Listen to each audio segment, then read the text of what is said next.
નડિયાદના પશ્ચિમ વિસ્તારમાં કેનાલમાં માસૂમ ડૂબ્યાની આશંકા. જૂના ડુમરાલ ગામ નજીક એક કેનાલમાં માસૂમ બાળક ડૂબ્યાની આશંકા છે.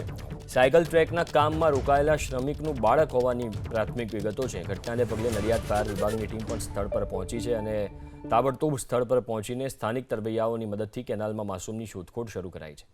ઘટના સ્થળે લોકોના ટોળે એકત્રિત થયા છે. નડિયાદના પશ્ચિમ વિસ્તારમાં એક કેનાલમાં એક બાળક ડૂબ્યો હોવાની આશંકા છે, જેના પગલે સ્થાનિક તરવૈયાઓ ફાયર વિભાગની ટીમ પણ ત્યાં પહોંચી છે અને તાત્કાલિક બાળકને માસૂમને શોધવાની કામગીરી શરૂ કરી દેવામાં આવી છે. સાયકલ ટ્રેકનું કામ ચાલી રહ્યું હતું. એ કામમાં રોકાયેલા શ્રમિકનું બાળક હોવાની વિગતો છે. નડિયાદ ફાયર વિભાગની ટીમ તાબડતોબ સ્થળ પર પહોંચી અને સ્થાનિક તરવૈયાઓની મદદથી કેનાલમાંથી માસૂમની શોધખોળ શરૂ કરી છે.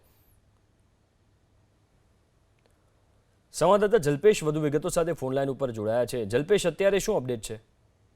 એમ હજુ પણ આ જે બાળક છે, બાળક ડૂબી જવાની આશંકાએ હજુ પણ ફાયરની ટીમ હજુ પણ કામ કરી રહી છે. કહી શકાય કે નડિયાદના પશ્ચિમ વિસ્તારમાં આવેલા જૂના જે ડુમરાલ રોડ ઉપર આવેલી જે કેનાલ છે, તે કેનાલમાં ક્યાંક ને ક્યાંક માસૂમ ડૂબ્યો હોય એવી આશંકાની સાથે જ જે રીતના ત્યાં ઘટના ઘટી હોય ત્યારે ફાયરની ટીમ દોડી આવી હતી. સાથે સાથે સ્થાનિક તરવૈયાઓની મદદથી અત્યારે પણ જે બાળક છે તે બાળકને શોધવાની તજવીજ હાથ ધરવામાં આવી છે. કહી શકાય સાયકલ ટ્રેકનું જે કામ ચાલી રહ્યું હતું, તે કામ ચાલતા જે શ્રમિક હતા તે શ્રમિકનું બાળક હોવાની પ્રાથમિક અત્યારે તો માહિતી મળી રહી છે.